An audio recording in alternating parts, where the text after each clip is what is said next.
안녕하세요. 백세인생 김인우입니다. 지난 시간에는요, 행복한 노년을 위한 생활 습관에 대한 강연을 들었습니다. 오늘은 어떤 주제의 강연이 기다리고 있을까요? 바로 강사님 모셔보겠습니다. 이덕철 교수님 어서 오십시오. 네. 교수님 안녕하세요. 네, 안녕하세요. 한 주 잘 지내셨죠? 네, 잘 지냈습니다. 네, 교수님 또 오늘은 어떤 백세 인생의 비밀을 풀어주실지 궁금한데 주제 뭔가요? 네, 면역력이 상당히 중요하거든요. 백세 인생을 위해서는. 그래서 면역력을 높이는 생활 습관에 대해서 말씀드리도록 하겠습니다. 네, 교수님 강연 바로 청해 듣겠습니다.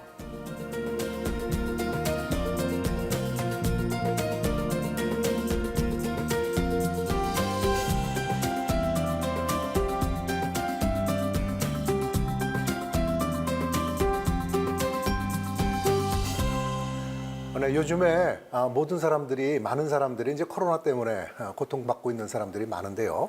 그런데 이렇게 확진자하고 밀착 접촉을 해도 누구는 걸리고 누구는 그렇지가 않고 사람마다 좀 차이가 있죠. 그리고 어떤 사람은 굉장히 무증상 아니면 경미하게 넘어가고 어떤 사람은 이렇게 호흡기 합병증이 심하고 이렇게 차이가 있습니다. 모든 사람이 똑같이 걸리는 게 아니고요. 그 이유가 바로 우리 면역력 때문에 그런 것이죠.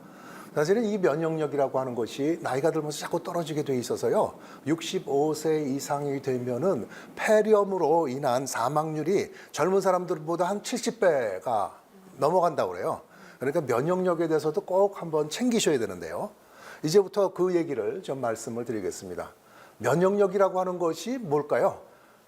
아주 쉽게 이렇게 설명해 보면은 우리 몸에 들어오는 여러 가지 바이러스라든지 병균을 찾아가지고 없애서 우리 몸을 지켜주는 어떤 군사 같은 그런 역할을 해주는 것이죠.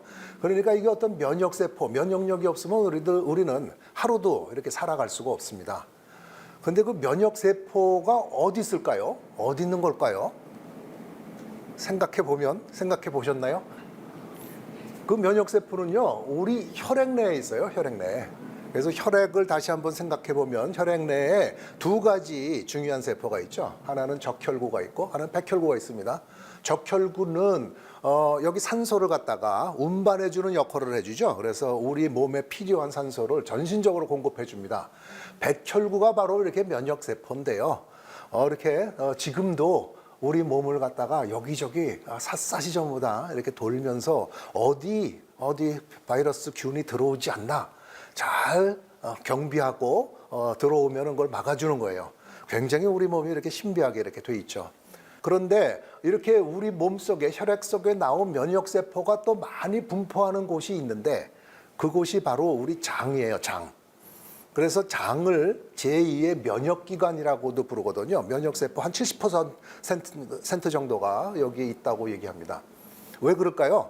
우리 장이라고 하는 것이 외부에서 음식이 들어와서 여기서부터 음식물 영양소를 흡수하고 나머지 노폐물로 이제 배출하는 거잖아요. 이 과정에서 외부의 균들이 꽤 많이 이렇게 우리 몸에 들어올 수 있는 것이죠. 그래서 장 건강이 좋지가 않으면 장에 이렇게 좀 누수가 돼 있다든지 장이 안 좋으면 말이죠. 이런 어떤 그 독소가 우리 몸속에 많이 들어와서 여러 가지 문제가 있을 수 있겠죠. 그래서 면역하고 장 건강하고도 굉장히 관계가 많다. 근데 이 면역이라고 하는 것이 유아 때는 약해져 있다가 점점 자라가지고 이렇게 청년기 때 가장 세집니다.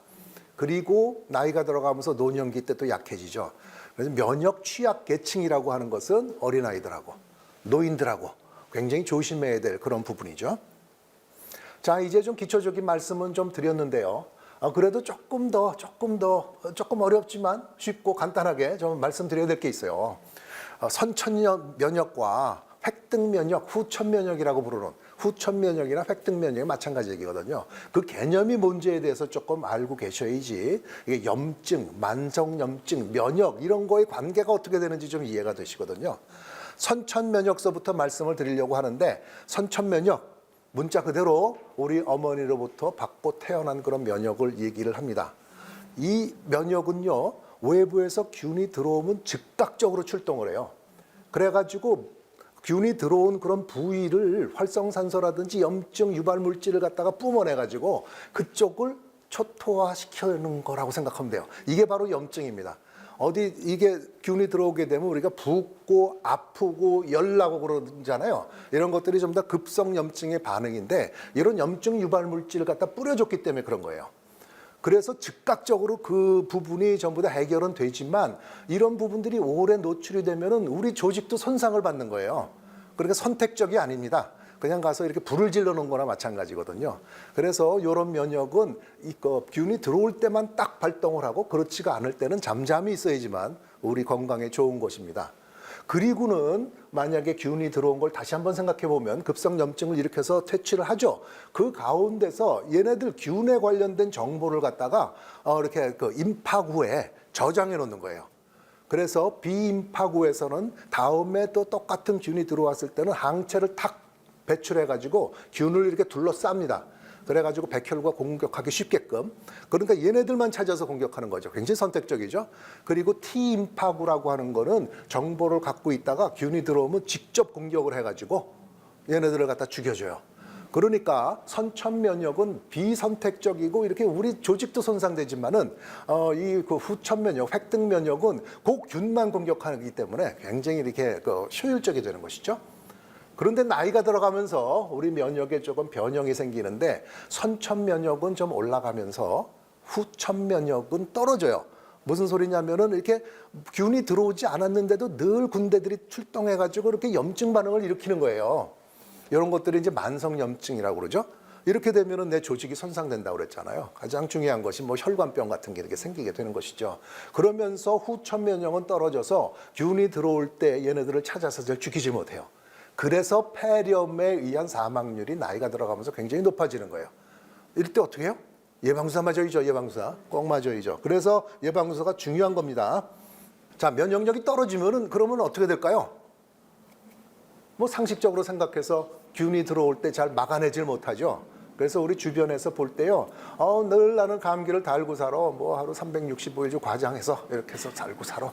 또 어떤 분들은 또 입에 다 궤양이 생기고 방광염 잘 생기고 그래서 나는 면역력이 떨어진 것 같아. 이렇게 얘기를 하시거든요. 정말 이제 어떤 면역 기능이 떨어지면 이런 일이 있죠.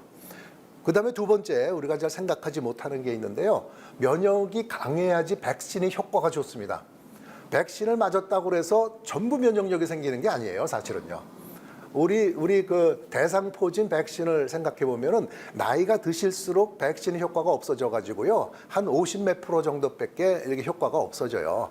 그 이유가 뭐냐면 외부에서 이렇게 해서 백신에 항원을 주잖아요. 그러면 얘네들을 이렇게 우리 임파구에 기억을 시켜줘야 되는데 임파구의 기능이 떨어져 있으면 잘 기억이 안 될 거 아니에요. 그렇기 때문에 백신의 효과가 좋으려면은 면역력이 좋아야 된다라고 하는 것이 있고 또 하나 굉장히 중요한 것이 있는데요. 이 면역 세포가 외부에서 들어오는 균만 죽이는 것이 아니라 우리 몸속에서 세포 분열을 통해서 이상 세포가 나타나면 얘네들을 갖다 찾아서 죽여줘요. 그러니까 뭐냐면 이게 어떤 암의 어떤 예방도 이렇게 된다라고 하는 그런 얘기죠. 그리고 요즘 들어와서는요, 이렇게 신체 노화에 관련된 어떤 그 학문이 굉장히 많이 발달했거든요. 노화세포라고 하는 것이 있는데, 노화세포. 이것은 우리가 세포가 새롭게 살아가기 위해서는 세포 분열을 계속 합니다. 근데 어느 순간 세포 분열을 하지 않고 딱 멈춰버릴 때가 있어요. 이걸 갖다 노화세포라고 얘기를 하는데요. 옛날엔 이렇게 되면은 그냥 노화세포 너 혼자 있다가 뭐 이렇게 잘못되면 죽겠지라고 생각했는데 요즘은 얘네들이 좀비 세포처럼 돼가지고 주변 다른 세포들도 노화를 시키는 거예요. 그렇게 되는 것이 최근에 이렇게 밝혀졌습니다. 그래서 면역력이 좋으면은 이런 어떤 그 노화세포도 찾아서 좀 더 죽여주는데 이거 면역력이 떨어지면 이게 잘 안 되는 거예요. 그래서 어떻게 돼요? 면역력이 강하지 않으면 노화도 빨리 된다라고 하는 그런 개념이 있기 때문에 이렇게 면역을 좋게 만들어주는 거에 대해서는 신경을 굉장히 많이 써야 됩니다. 그러면 무조건 면역력은 좋으면 좋을까요? 강하면 좋을까요? 그것도 그렇지 않죠. 그렇지 않죠. 이게 뭐냐면은 이렇게 외부에서 균이 들어올 때만 군대가 출동해가지고 이렇게 얘네들 죽여줘야 된다고 그랬잖아요.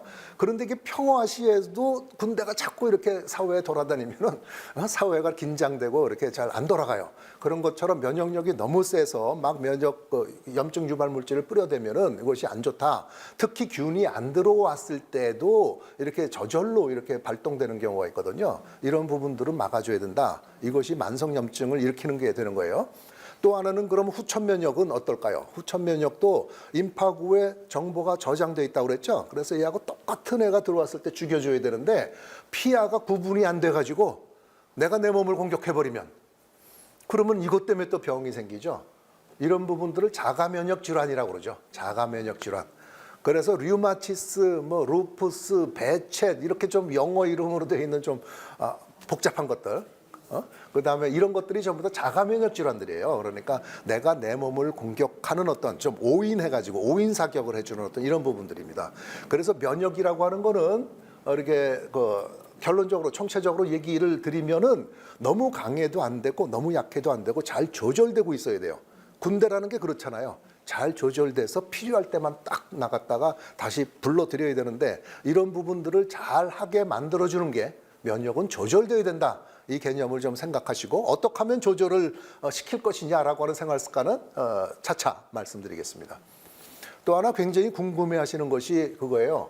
내가 이렇게 뭐 항상 감기도 달고 살고 방광염도 있고 그래서 난 면역력이 떨어진 것 같아요. 검사해 주세요. 이렇게 오시는 분들이 많이 계십니다. 뭐 이해는 됩니다. 그러니까 병원에서 당연히 면역력을 측정해야겠죠. 그런데 이 면역에 대한 어떤 이해는 굉장히 많이 돼 있는데 우리가 면역세포도 굉장히 많이 압니다. 어떤 사람 어느 정도가 돼야지 면역이 높은 것이고 낮은 것인지는 아직까지 이렇게 잘 분명치가 않아요. 그래서 이렇게 오셨을 때 그 기대를 잘 충족시켜 드리기가 어려운데요. 대개는 이렇게 말씀 이렇게 듣고 오셨을 때 이렇게 NK셀 이런 거 좀 얘기 들어보셨잖아요. 자연 사멸 세포. 그래서 NK셀이 세포를 죽이는 역할을 한다라고 하는 거 맞습니다. 그래서 NK셀의 활성도를 측정하면서 면역 기능이 어떻다 이렇게 얘기를 할 수도 있는데요. 면역 큰 세포 중에 하나일 뿐이고 이것이 높고 낮다라고 해서 이 사람의 총체적인 면역 기능이 어떻다고 얘기하기가 좀 어려워요. 그래서 원하신다면은 저도 뭐 이런 검사를 해드리긴 하는데 제가 잘 신뢰를 하고 있지는 않기 때문에 이렇게 검사로 이렇게 알 수 있는 방법은 많지가 않습니다. 말씀을 드리고 오히려 좀 간접적으로 말이죠. 염증 표지자라고 하는 것이 있어요. 이렇게 만성 염증이라고 그랬죠. 이렇게 면역세포가 활성화되면은 염증을 일으키잖아요.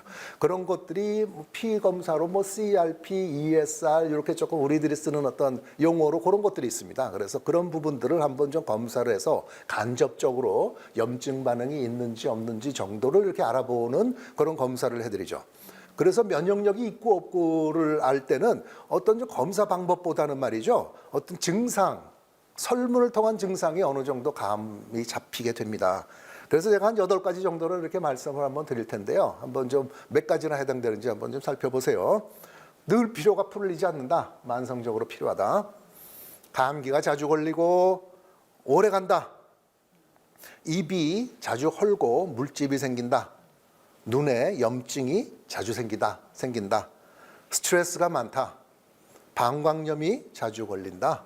체력이 떨어진다. 설사 등 장 기능이 좋지 않다. 이런 한 8가지 정도 이렇게 해놨는데요. 몇 개요?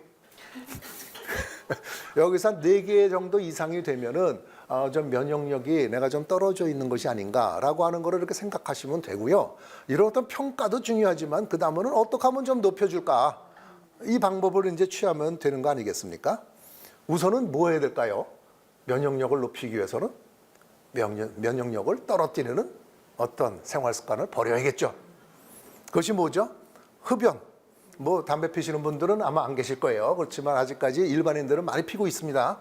흡연 중에서는 8,000개 이상의 어떤 그런 어떤 발암 물질이 많이 들어 있어요. 그거를 우리 몸에 들여보내는 거니까 여기서 이렇게 어디 면역 세포들이 전부 다 이게 활동할 거 아니에요. 이러다 보면은 이제 너무 지쳐가지고 떨어지게 되는 것이죠. 과음, 음주도 음주를 하게 되면 우리 간에서부터 해독 작용을 해주거든요. 너무 혹살시키게 되면은요 정말 해야 될 일을 잘 못하게 되는 것이고. 그다음에 이제 중요한 게 스트레스인데요. 스트레스. 우리 몸에서는 스트레스가 있는 것하고 외부에서 균이 들어오는 것하고 거의 비슷하게 생각을 해요, 사실은요. 그래가지고 스트레스가 있을 때 면역세포가 자꾸 발동하고 활성화가 되는 거예요. 계속해서 지속적으로 활성화하면 되면 어떻게 된다고요? 염증 유발 물질, 사이토카인이라고 하는 걸 갖다 막 뿌려대가지고 그래서 오히려 우리 몸을 갖다 손상시키잖아요. 그렇기 때문에 스트레스 상당히 중요합니다. 이거를 갖다가 조금 완화시킬 수 있는 방법을 뭐 스스로 조금 찾으셔야 돼요. 스스로. 어디 좀 집중하시면 되죠. 그래서 좀 운동을 한다든지요. 이렇게 마음을 쭉 가라앉히고 심호흡만 하더라도 스트레스 많이 좋아져요, 사실은요. 이렇게 심호흡하고 내쉬고 하고 내쉬고 힘을 쭉 빼고 요 방법만 하더라도요. 너무 쉬워 보이죠? 그리고는 뭐냐면 밤과 낮이 바뀐 생활 습관 이 부분이 이게 면역력을 떨어뜨려요. 우리는 전부 다 태양하고 동기화가 되어 있습니다. 사실은요. 우리 생명체는 세포도 우리 세포를 몸에서 떼어내가지고 시험관에 갖다 넣어도 사이클이 말이에요. 사이클이 밤과 낮을 구분해요. 얘네들이요. 왜냐하면 그렇게 만들어져 있는 거예요. 태양이 있을 때 우리는 에너지 대사로 활발히 해가지고 이제 활동을 해야 되니까 이런 활동이 늘 거 아니에요. 밤에는 편안하게 쉬면서 그간에 어떤 망가졌던 거를 갖다 수선하는 시간이에요. 이거를 거꾸로 해버리면 면역력이 굉장히 떨어집니다. 이 부분 참 젊었을 때는 잘 안 되는 것 같아요. 저 젊었을 때 밤낮을 바뀌어서 막 스트레스 받고 이러니까 뭐 힘들었죠. 그러면 빨리 늙어집니다.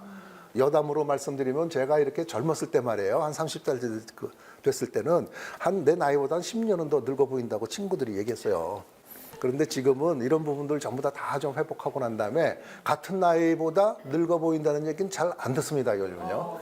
그래서 이런 부분들이 하나하나가 굉장히 중요한 어떤 그런 건강 증진의 방법이 된다라고 하는 것이고요.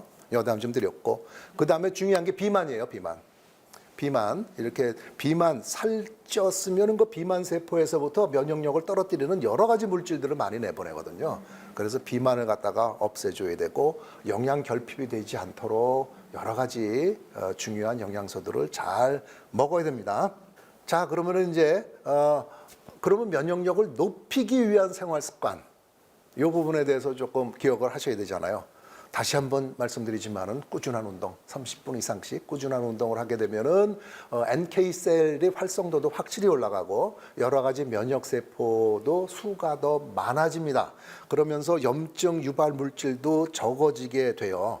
그렇기 때문에 꾸준히 운동을 하는 게 중요한데 이때 좀 주의해야 될 건 뭐냐면요. 너무나 무리하게 많은 운동을 하게 되면 오히려 면역력이 떨어져요.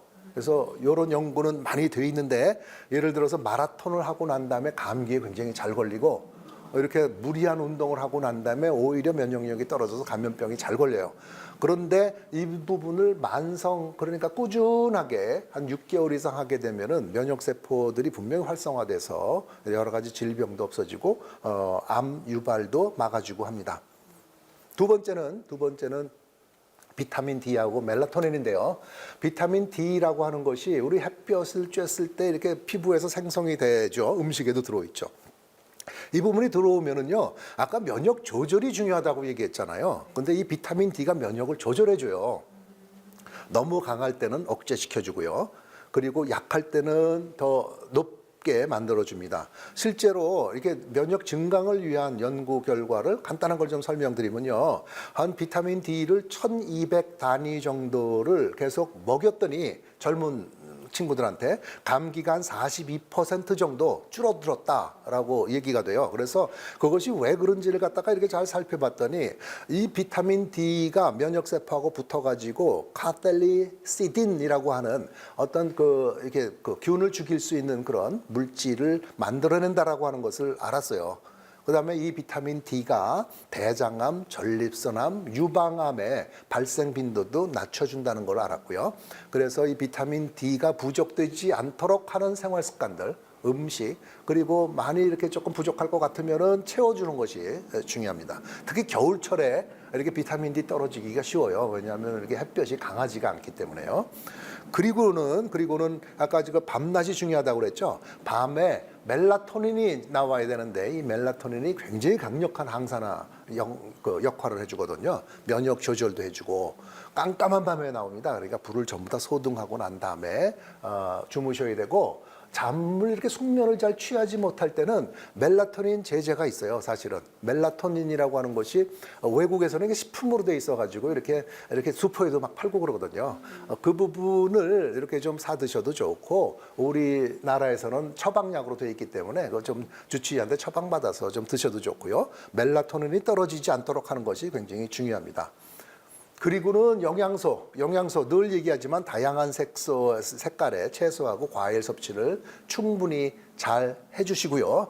여기에 폴리페놀 굉장히 많이 들어가 있습니다. 그리고 각종 비타민들, 비타민 A, 비타민 B6, 비타민 B12, 비타민 C 뭐 이런 것들, 아연, 구리 이런 것들이 전부 다 면역 증강을 시켜줍니다. 그런데 이걸 어떻게 하나하나 다 외가지고 그거 부족한지 어떻게 살펴봐요. 그렇게 되면 스트레스가 더 많아져가지고 오히려 면역력 떨어지니까 이렇게 여러 가지 다양한 색소가 들어있는 채소를 충분히 먹으면 나는 됐다라고 하는 거 믿음이 중요합니다. 그리고 스트레스 말씀드렸죠. 스트레스는 면역력에 강적이에요, 강적. 왜 그러냐면 이것도 조금 참고적으로 말씀드리면요. 아까 이렇게 그 급성염증이 되면 불을 질러 놓은 거라고 그랬잖아요. 불을 질러 놨을 때 이 소방수 역할을 해주는 호르몬이 스테로이드 호르몬이에요. 부신피질 호르몬이에요. 그러니까 소방수 역할을 해준단 말이에요. 그런데 불이 계속 나서 계속해서 소방수가, 그러니까 그 스테로이드 호르몬이라고 하는 것이 이렇게 또 이거잖아요. 이거 그 스트레스가 많을 때 나오는 호르몬이잖아요. 스트레스가 많아서 이 호르몬이 계속 많아지게 되면은 불 꺼주는 역할만 계속 해주니까 면역력이 떨어지게 되는 거예요. 그래서 스트레스를 갖다 해소하는 것이, 계속 물집 생기고 뭐 우리 스트레스 많으면 여기 물집도 생기고 입도 해지고 그러는 것이 이제 그런 식의 얘기들입니다. 어떻게 하나요? 나름대로 이완요법을 하나를 꼭 마련하십시오라고 하는 것이고요. 그리고는 이제 오메가3가 충분히 잘 들어가 있는 등푸른 생선들. 등푸른 생선이 항염 작용도 있고 면역 기능을 높여주는 그런 역할을 해줍니다. 피해야 될 건 어떤 거죠? 패스트푸드라든지 인스턴트 식품들, 이런 간단한 것들, 젊은 사람들 좋아하는 것들, 이런 것들은 좀 피해 줘야겠죠. 그 다음에 장 내 면역력, 장이 굉장히 면역기관에 중요하다고 그랬잖아요. 얘네들이 이제 유산균이, 우리 유익균이 요즘 굉장히 이렇게 또 뜨고 있죠. 건강에 중요한 역할을 많이 한다고 그래서요. 면역력을 높일 수 있는 유산균을 좀 보충해 주는 방법이 있겠고, 또는 얘네들이 좋아하는 먹이를 주는 방법이 있는데 저는 후자를 더 좋아합니다. 왜냐하면 유산균을 줬다고 해도 얘네들이 우리 장에 이렇게 정착한다는 보장은 잘 없잖아요. 그렇기 때문에 먹이가 되는 거를 잘 주면 되는데, 이것이 또 바로 이렇게 색깔 진한 폴리페놀이라든지 채소라든지 이런 부분들이에요. 그래서 이런 부분들에 대해서 잘 생활 습관을 갖추고 있다고 한다면요, 면역력이 떨어져 있는 조금 피곤하고 힘들고 감기 잘 걸리고 이런 어떤 체질도 금방 많이 좋아질 거라고 생각이 듭니다. 그래서 분명히 우리가 조금만 노력하면 된다라고 하는 그런 마음을 가지시고요, 건강하고 행복한 시간 맞이하시기 바랍니다. 네, 교수님 오늘도 좋은 강연 들려주셔서 고맙습니다. 네, 감사합니다. 교수님, 면역력 정말 중요한데요. 네. 그러면 면역력을 높이기 위해서 중요한 영양소는 뭐가 있을까요? 영양소 중에 하나를 좀 택하라고 한다면요, 당연코 비타민 D거든요. 비타민 D가 우리 면역세포의 수용체라고 하는 것이 있어요. 그러니까 면역세포에 붙어가지고 여러 가지 역할을 많이 해주는데요. 최근에 이제 코로나 때문에 전 세계적으로 굉장히 몸살을 앓았잖아요. 그럴 때도 비타민 D가 떨어져 있는 사람들이 더 이렇게 심하게 코로나를 앓더라라고 하는 그런 얘기도 있어서 비타민 D 농도를 이렇게 높여주는 노력을 해야 된다라고 얘기를 하는 그런 연구 논문들도 꽤 있었거든요. 그래서 비타민 D가 부족한지 조금 생각해 보셔야 되는데, 이렇게 활동이 좀 안 되시는 분들, 그러니까 낮에 햇빛 아래서 활동이 떨어지시는 분들, 고령자, 지병이 있으신 분들, 이러신 분들은요, 비타민 D가 좀 농도가 떨어졌을 수가 있으니까 혈액 검사를 한번 해보셔서 좀 떨어져 있으면 보충을 해주는 것도 괜찮을 것 같습니다. 그 외에는 이제 식품에 많이 들어있거든요. 생선이라든지 두부, 콩이라든지 이런 부분들, 우유 이런 부분들, 버섯에도 있습니다. 이런 음식들을 충분히 잘 드시는 것이 좋겠습니다. 네, 면역력이 떨어지신 분들은 비타민 D를 잘 보충하시면 되겠습니다. 교수님, 또 면역력을 위해서 그러면 교수님께서 실천하시는 건 뭐가 있을까요? 저 뭐 여러 가지 생활 습관 좀 더 잘하고 있죠. 그 중에 중요한 거는 저는 운동이라고 생각을 하고요. 운동도 지속적으로 열심히 하게 되면요, 면역 세포들이 좀 더 활성화되고 이렇게 살아나요. 그래가지고 면역력을 좋게 만들어줍니다. 최근에는 뭐 이렇게 감기도 잘 안 걸렸거든요. 이렇게 자랑하면 또 어떻게 될지 모르겠지만 그런 부분들이 이런 효과라고 생각을 합니다. 네. 교수님 강연을 통해서 점점 100세 인생의 비밀이 풀려지고 있는 것 같습니다. 다음 주 강연도 기대가 되는데 다음 주에는 어떤 주제인가요? 다음 주에는 이제 고혈압에 대해서 고혈압 원정 정복이라고 하는 주제로 좀 자세히 좀 말씀을 드릴 것입니다. 네, 고혈압 걱정하고 계신 분들 꼭 들어주시고 꼭 시청해 주시면 감사하겠습니다. 다음 주에도 유익한 시간 될 것 같고요. 교수님 오늘 강연도 감사했습니다. 네, 감사합니다. 네, 함께해 주신 100세 인생 가족 여러분 고맙습니다. 오늘도 주님 안에서 승리하는 하루, 건강한 하루 보내시고요. 저는 다음 이 시간에 다시 찾아오겠습니다. 건강한 100세 인생을 위하여!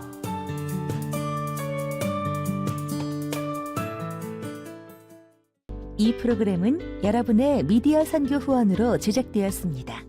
선교는 사명, 후원은 동역. 당신도 복음을 전할 수 있습니다. 선교 후원 02-6333-1003번